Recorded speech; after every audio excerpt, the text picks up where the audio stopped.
오늘 함께 보실 하나님의 말씀은 에베소서 4장 15절, 16절 두 절 말씀을 한 목소리로 같이 읽겠습니다. 에베소서 4장 15절, 16절 두 절 말씀입니다.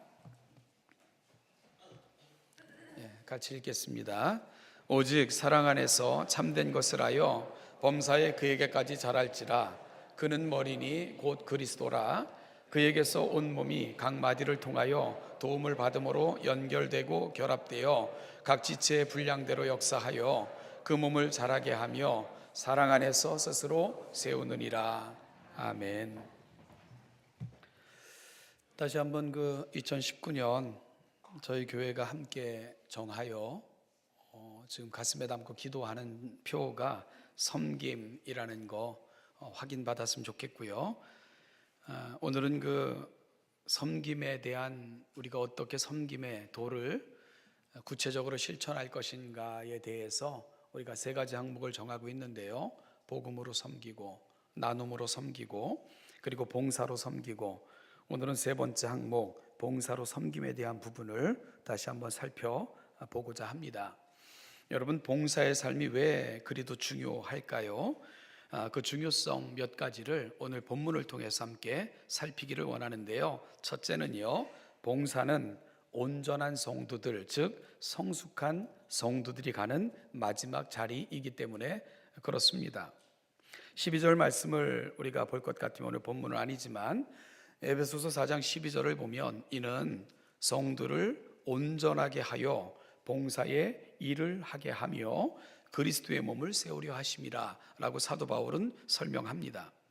여러분, 온전한 성도들이 가는 그 성숙한 자리가 뭐라고요? 바로 봉사의 삶이라고 설명하고 있는 것입니다.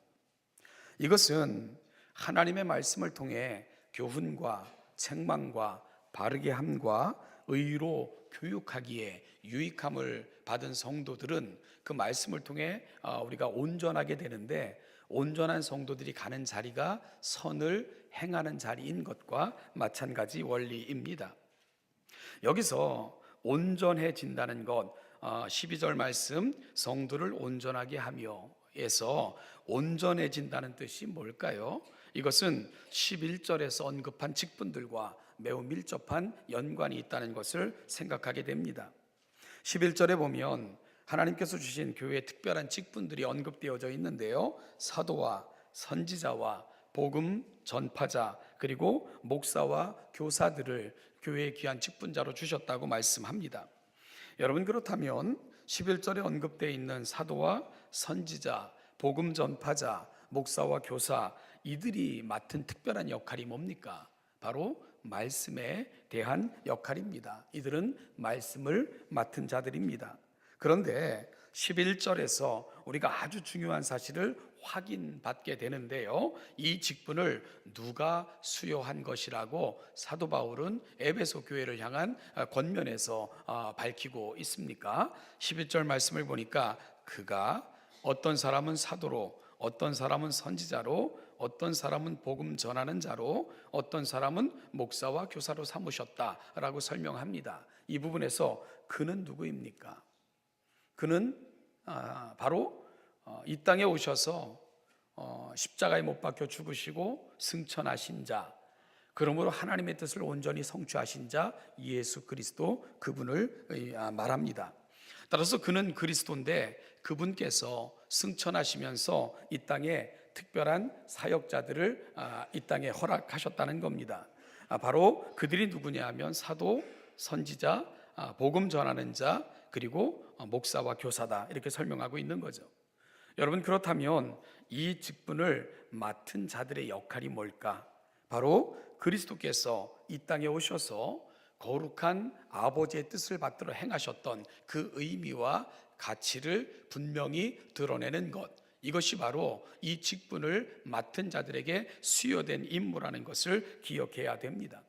이것이 바로 그들의 유일한 목적이고 사명입니다. 여기서 벗어나서도 안 되고요, 망각해서도 안 됩니다. 여러분, 이들은 하나님의 말씀을 통해 이 땅에 오신 예수 그리스도를 드러내야 되고, 그분을 통해서 보여주신 하나님의 분명한 뜻을 알게 함으로 하나님의 거룩한 뜻을 성도들이 품을 수 있도록 돕는 그 특별한 역할을 위해 부름을 받은 것입니다. 이를 통해 성도들을 성숙한 자리로 이끄는 것이 그들의 책임입니다.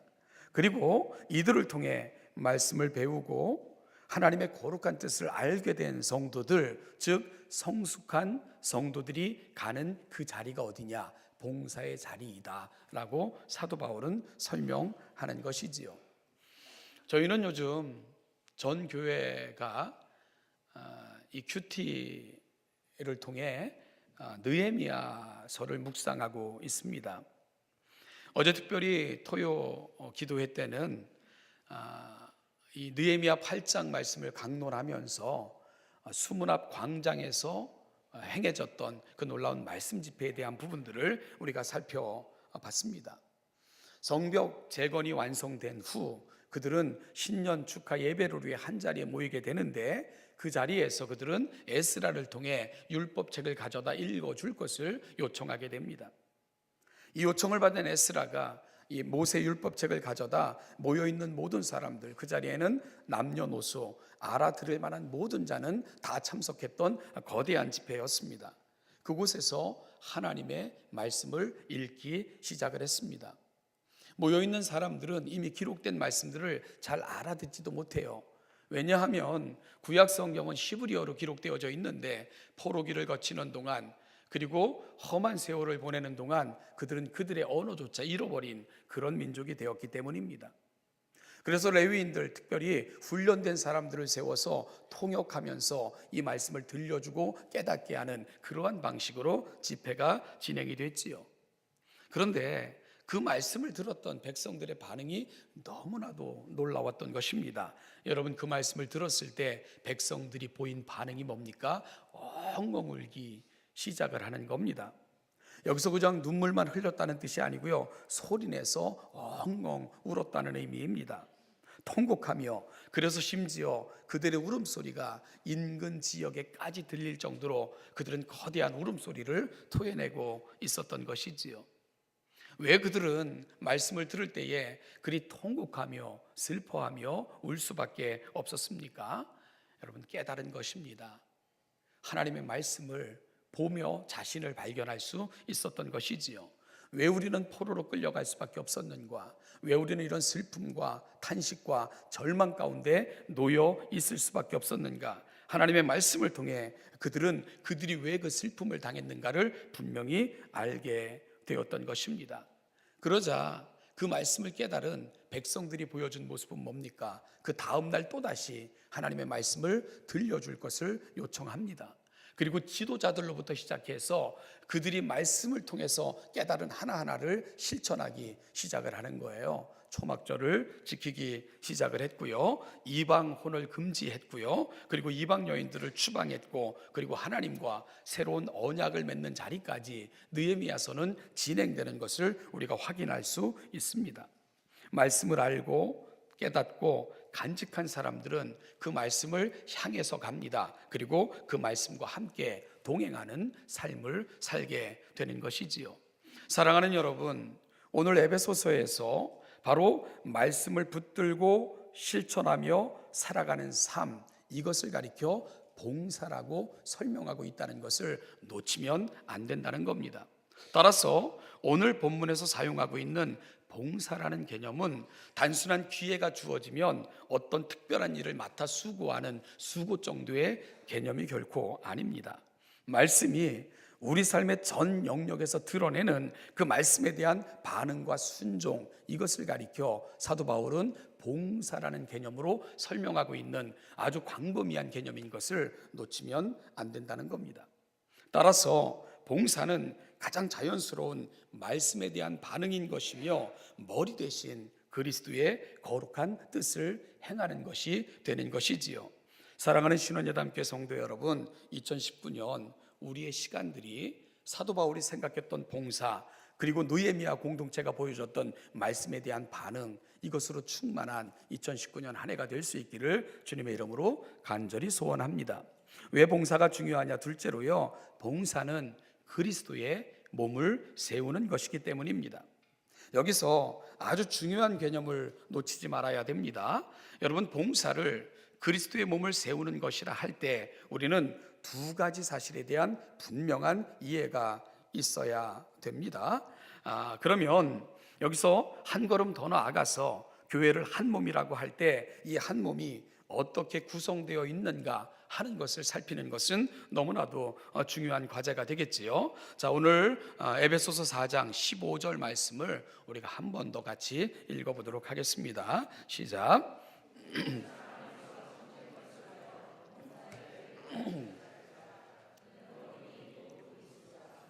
예, 우리가 교회를 한 몸이라고 할 때 우리가 놓치지 말아야 될 첫 번째는 뭡니까? 이 몸의 머리가 누구냐 하는 겁니다. 이 몸의 머리는 누구십니까? 예수 그리스도이십니다. 그래서 16절을 보면 그에게서 온 몸이 각 마디를 통하여 도움을 받고 연결되고 결합된다고 말씀하십니다.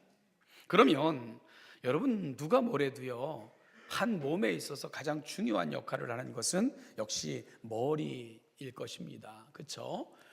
어떤 사람이 어떤 행동을 하는 것, 그거 머리로부터 전달받은 사항들을 각 지체들이 전달받은 대로 행하는 것, 그것이 그 사람의 행동이고 습관이 되지 않겠습니까? 그래서 16절도 온 몸의 각 마디가 서로 연결되고 결합되어 각 지체의 분량대로 역사하는, 즉 일하는 모든 것들이 그에게서, 즉 머리 대신 그리스도로부터 말미암음을 선포하고 있는 것이 바로 그런 연유입니다. 여러분, 머리가 병들면, 정신이 상하면 온전한 생각하기 힘들죠. 그리고 온 지체들은 그 생각을 조차 행하기 때문에 머리가 병들거나 머리가 잘못되면은 각 지체들은 온전한 행동에 이룰 수 없게 되는 것입니다. 여러분, 그러면 각 지체들은 어떻게 그 움직이는 원리가 뭡니까? 머리 대신 머리의 지시를 받아 그렇게 움직이게 되는 겁니다. 여기에 교회에 아주 신비가 있습니다. 하나님의 교회의 행동 방식, 하나님의 교회에 살아가는 삶의 모습, 그건 전적으로 머리 대신 예수 그리스도로 말미암아 전달되어진 것들을 행하는 것, 그것이 바로 지체된 교회가 가는 방향이어야 된다. 사도 바울은 그렇게 설명하고 있는 것이기 때문에 그렇습니다. 다음으로요, 교회를 한 몸이라고 할 때 이 한 몸이 어떻게 구성되어 있는가를 살피는 두 번째 중요한 이해는 우리가 그 몸의 각 지체들이라는 사실을 기억하는 것입니다. 이것이 한 몸 된 교회를 이해하는 아주 중요한 두 가지 개념인데요, 머리는 그리스도이십니다. 그리고 우리는 그 몸의 각 지체들로 존재를 합니다. 이것이 교회론을 설명하는 데 있어서 아주 중요한 개념들이죠. 그래서 이 개념을 가지고 우리는 통일성과 다양성이라는 개념에 이르게 되는 겁니다. 여러분, 또한 각 지체들이라고 할 때 가장 중요한 사실은 연결되고 결합되는 것입니다. 연결된다는 것은 함께 이어져 있는 것, 즉 유기적인 조직으로 되어 있다는 뜻이고요. 결합된다는 것은 함께 어우러져 함께 그 역할을 감당한다, 기능 쪽에 강조점이 맞춰져 있는 개념입니다. 따라서 연결돼야 각 마디가 살 수 있고요, 한 몸이 온전한 생명의 지체가 될 수 있습니다. 그리고 결합됨을 통해 한 가지 목적을 함께 이루어 갈 수 있게 되는 겁니다. 이 모든 것들은 머리 대신 예수 그리스도로부터 공급받는 그 힘과 생각대로 움직여지는 것이지요. 이 두 가지 사실을 통해 여러분, 분명하게 고백해야 되는 것이 있다는 것을 우리가 다시 한번 생각할 필요가 있는데요, 하나는요, 우리는 그리스도께 접붙임받은 사람들인 것을 결코 놓치면 안 됩니다. 어떤 신학자가 예배당 천장에 매달려 계신 하나님이라는 개념으로 이 현대 그리스도인들의 삶을 역설적으로 고발을 했습니다. 무슨 뜻입니까? 현대인들은 우리 삶의 자리에 예수님을 모시고 싶지 않아 한다는 겁니다. 예수님이 우리 삶의 자리에 동행하면 부담되고 불편하고 거추장스럽고 이렇게 느끼기 때문에 하나님은 이곳에 그냥 머물러 계시기를 원한다는 거예요. 그래서 여러분들이 마치 선심 쓰듯 예배 시간에 와가지고 인사하는 거예요. 하나님 안녕하셨어요? 인사하고 여기서 교제하고, 그리고 나 떠날 때는 하나님 그럼 안녕히 계세요, 또 찾아뵐게요, 그리고 떠난다는 겁니다. 그렇게 그리스도인들의 삶은 이분법적으로 분리가 되는 거죠. 여기서와 예배당 밖에서의 삶이 완전히 다른 그런 형태로 나타나게 되는 겁니다. 이 개념을 예배당 천장에 매달려 계신 하나님이라는 개념으로 어떤 신학자는 설명을 한 거죠. 이게 얼마나 잘못된 개념인가를 한 몸이라는 개념이 설명해 준다는 겁니다. 여러분, 머리가 예수 그리스도입니다. 우리는 그 몸의 지체입니다. 머리와 몸이 분리되면 살 수 없죠. 따라서 그리스도인들은 예수와 분리되면 죽은 것입니다. 예수와 분리되는 순간 우리는 더 이상 생명이 없는 것입니다. 성도는 결코 그리스도와 분리될 수 없습니다. 그것이 예배당 아니든 예배당 밖이든 우리는 그리스도와 온전한 유기적 결합체로 되어 온전한 한 몸 이룬 공동체, 그것이 바로 교회의 신비이고 비밀이기 때문입니다. 분리되면 곧 죽는 것입니다. 어찌 머리가 분리되거나 지체들이 서로 분리되어 살 수가 있겠습니까? 따라서 그리스도와 분리된 자는 이미 죽은 것임을 우리가 분명히 기억해야 됩니다. 둘째는, 따라서 우리에게 맡겨진 봉사의 직분을 감당하는 것은 각 지체들을 유익하게 할 뿐만 아니라 궁극적으로 예수 그리스도의 거룩한 일에 참여하고 있다는 것을 우리 모두가 기억하는 것이 그래서 너무나도 중요한 것이지요. 우리가 하나님의 거룩한 일, 그러면은 구약적 개념을 많이 가지고 있어요. 제사장들이나 레위인처럼 그 일을 위해 특별히 구별되어 성막 안에서 성막을 섬기는 일들을 하거나 아니면 그 제사나 예배를 주관하는 일들을 하는 것, 뭔가 종교적인 영역에 관련된 것을 하는 것을 거룩한 영역이고 거룩한 사역이라고 우리가 착각하는 경우가 매우 농후합니다. 그러다 보니까 이런 개념으로 목사나 혹은 장로, 권사, 여러 직분들이나 교회적 직업에 이렇게 소속되어 활동하는 것이 마치 거룩한 일인 것처럼, 이것이 거룩한 사역인 것처럼 착각하는 경우가 저와 여러분들에게 너무너무 많다는 겁니다. 그런데요, 오히려 진정한 봉사의 영역은 어디에서 드러나야 되냐 하면 일상적이고 평범한 것, 즉 일상적이고 평범한 영역이 그리스도의 거룩한 일에 참여하고 있다는 것을 우리가 다시금 개념을 바꾸는 것이 너무너무 중요한 것이지요. 예를 들어 볼까요? 요즘 이용대 목사님이 에베소서를 강론하고 계십니다. 얼마 전에 신자의 삶에 대해서 강론하시는 중에 이 부분을 강론을 하셨어요. 누추함과 어리석은 말이나 실용의 말이 마땅치 아니하니 오히려 감사하는 말을 하라. 이 부분에 대해서 우리가 들었습니다.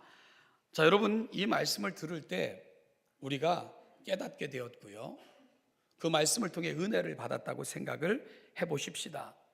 그런 성도들은 어느 자리로 이동해야 됩니까? 나의 언어 생활, 그리고 사람을 대하는 태도, 이런 것들을 돌아봐야 되는 것이지요. 내 언어가 참으로 속되구나. 다른 사람을 높여주고 세워주는 것보다는 비아냥거리고 헐뜯고 비방하는 것들이 나도 모르게 내 속에 들어와 있었구나. 이런 것들을 보게 되는 겁니다. 반면에 내 삶에는 어느덧 감사라는 말도 마음도 사라진 지가 너무 오래되었구나. 말씀을 듣고 깨달을 때 나를 돌아보게 되는 겁니다. 그리고 결심하고 기도하는 겁니다. 하나님, 내 입에 파수꾼을 세워주시고 그리고 재갈을 물려주셔서 내 입을 드나드는 말들을 통제하여 주시기를 원합니다. 내 입의 말들이 내려와 누군가에게 덕을 끼치는 말들, 누군가를 세워주는 이러한 말들을 하며 살아갈 수 있도록 도와주시기를 원합니다. 내가 살아가는 모든 삶의 자리에서 작은 것에도 감사하고 감격해하며 그 감사를 나눌 줄 아는 그런 인생이 되게 하여 주십시오라고 기도하는 겁니다. 이것이 바로 느헤미야 공동체가 갔던 자리입니다. 그리고 이것이 바로 하나님의 사람들이 가야 되는 자리입니다. 우리가 말씀을 접하고 예배를 통해 여러 가지 환경을 통해 하나님 주시는 깨달음이 있다면 가슴에 담고 나를 돌아보고 나를 바꾸고자 다시 하나님 앞에 세우고, 이것이 반복적으로 순환적으로 이루어져야 됩니다. 이것이 바로 일상의 영성이고 평범한 영성이라고 우리가 고백하며 정의하게 되는 것이지요. 사랑하는 여러분, 그렇다면 성도라면 이 생각을 주시는 분이 누구입니까? 머리 되시는 예수 그리스도입니다. 따라서 그분의 생각을 붙들고 사는 것, 이것이 바로 지체된 하나님의 거룩한 일에 참여하고 있는 것이 되는 겁니다. 바로 우리 주 예수 그리스도 머리 되신 그분과 함께 우리의 일상을 통해 그분의 거룩한 일에 참여하는 자들이 되고 있는 겁니다. 그러니 여러분, 우리가 말씀을 듣고 읽고 깨달았을 때 그 말씀을 붙들고 작지만 우리 일상의 삶의 자리에서 매 순간마다 그 말씀으로 나를 살피고 그 말씀으로 살고자 애쓰고 노력하는 것, 그것이 바로 그리스도의 거룩한 일에 참여하고 계시다는 것을 꼭 기억하실 수 있기를 간절히 소망합니다. 여러분, 교회당 안에서 뭔가 종교적인 일을 하는 것, 그게 거룩한 사역에 참여하는 게 아니고요, 머리 대신 그리스도와 함께 살아내는 일상의 삶들, 그것이 바로 여러분들이 증명해야 될 거룩한 사역의 자리인 것을 꼭 기억하시기를 간절히 축복합니다.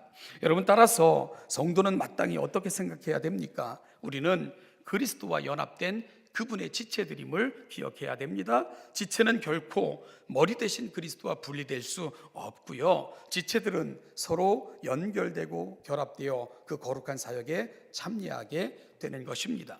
우리가 그리스도와 연합되어 있다면 우리가 행하는 모든 것들은 바로 머리 대신 예수 그리스도로 말미암아 주어진 것들이기에 그거 붙들고 살아가는 것 자체가 그리스도와 함께 거룩한 사역에 그분의 일에 동참하는 것임을 또한 기억하는 것, 이것도 너무 중요한 영성인 것을 꼭 가슴에 담는 이 아침이 될 수 있기를 간절히 소망합니다.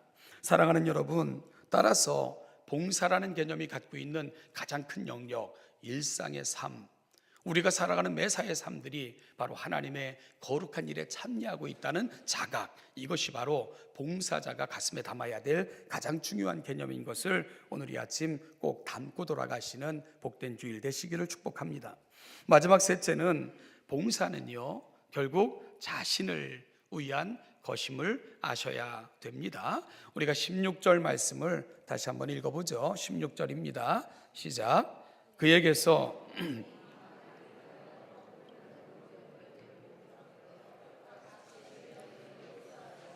그 몸을 자라게 하며 사랑 안에서 스스로 세우느니라. 아멘.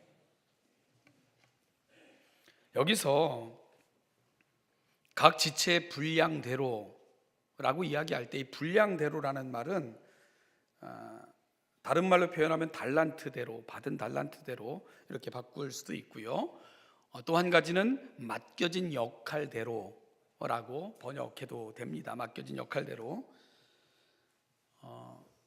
아침이고요, 또 긴장을 좀 푸시라고 아주 오래된 예화를 하나 여러분과 함께 나누겠습니다.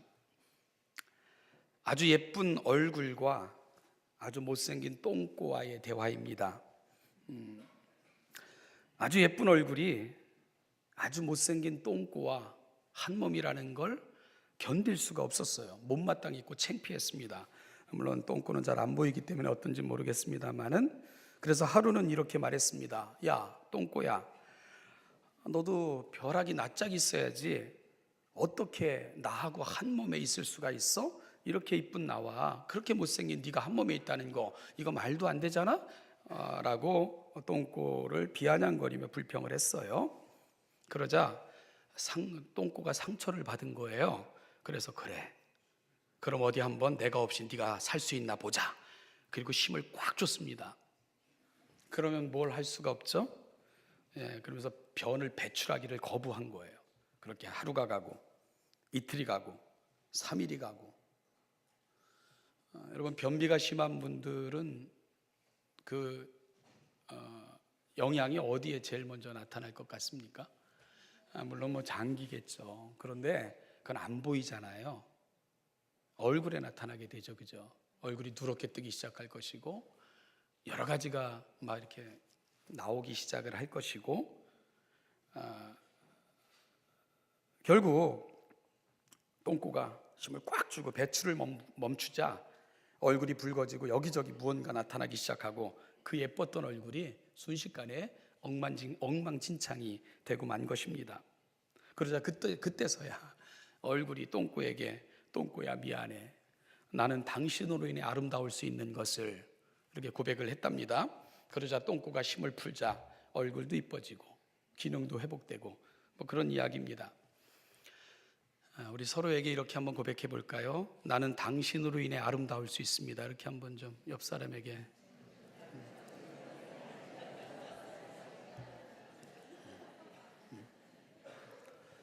네. 여러분, 이것이 분량대로라는 말이 갖고 있는 의미입니다. 분량대로라는 말은 하나님께서 각 지체들에게 마땅한 역할을 주셨다는 것입니다. 그것이 누구의 시선으로 보기에는 좀 더 나아 보이고 어떤 것은 아무것도 아닌 것처럼 보이지만 이 세상에 한 몸이 감당하는 역할은 어떤 것이 중요하다고 말할 수 있는 것이 하나도 없다는 것입니다. 모두가 맡겨진 분량대로 정해진 곳 있는 곳에서 그 역할을 감당할 때 한 몸이 건강해질 수 있는 것이지요. 그래서 교회를 한 몸으로 설명하는 것은 그래서 참 중요하고 너무나도 굉장한 개념인 것을 알게 되는 것입니다. 비록 어떤 사람에게는 5달란트를, 어떤 사람에게는 2달란트를, 어떤 사람에게는 1달란트를 맡기신 것처럼 보일 때도 있습니다. 그런데 여러분, 장차 그들이 그 맡겨진 일을 잘 감당하고 하나님 앞에 섰을 때에 우리가 기억해야 되는 것은 칭찬이 다 똑같다는 사실입니다. 착하고 충성된 종아, 네가 작은 일에 충성하였으니 더 큰 것으로 맡기리라. 하나님의 칭찬이 같다는 것을 기억하는 것 매우 매우 중요합니다.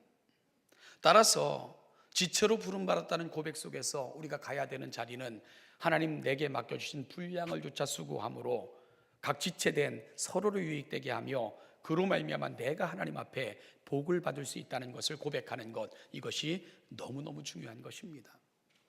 교회는 남이 죽어야 내가 사는 싸움이 아니라 너가 살아야 내가 사는 것이고 네가 잘 돼야 내가 잘 된다는 싸움, 이것이 바로 교회가 만들어가야 되고 간직해야 될 아주 중요한 개념인 것을 한 몸, 각 지체라는 개념은 저와 여러분들에게 도전하고 있는 것이지요. 그래서 사도 바울은 대원칙을 이렇게 말씀하셨습니다.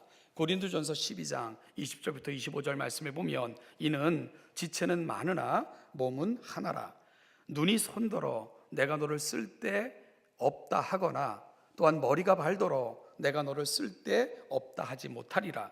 그뿐 아니라 더 약하게 보이는 몸의 지체가 도리어 요긴하고 우리의 몸에 덜 귀히 여기는 그것들을 더욱 귀한 것들로 입혀주며 우리의 아름답지 못한 지체는 더욱 아름다운 것을 얻느니라.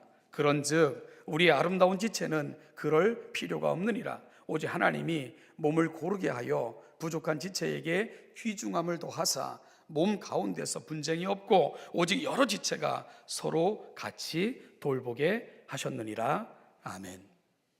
여러분, 봉사는 이렇게 함께 연결되고 결합되어 그리스도의 법을 성취하는 행위입니다.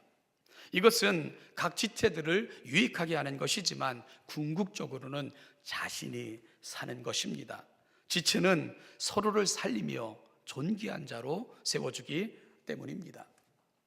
어르신들을 만나 이렇게 얘기를 해보거나 아니면 환우들을 신방해 보면 듣게 되는 많은 그 안타까운 이야기들이, 많은 분들이 이렇게 말씀하세요. 아유, 나이가 들다 보니까 아픈 부위들이 늘어가요. 이런 말씀들을 참 많이들 하십니다.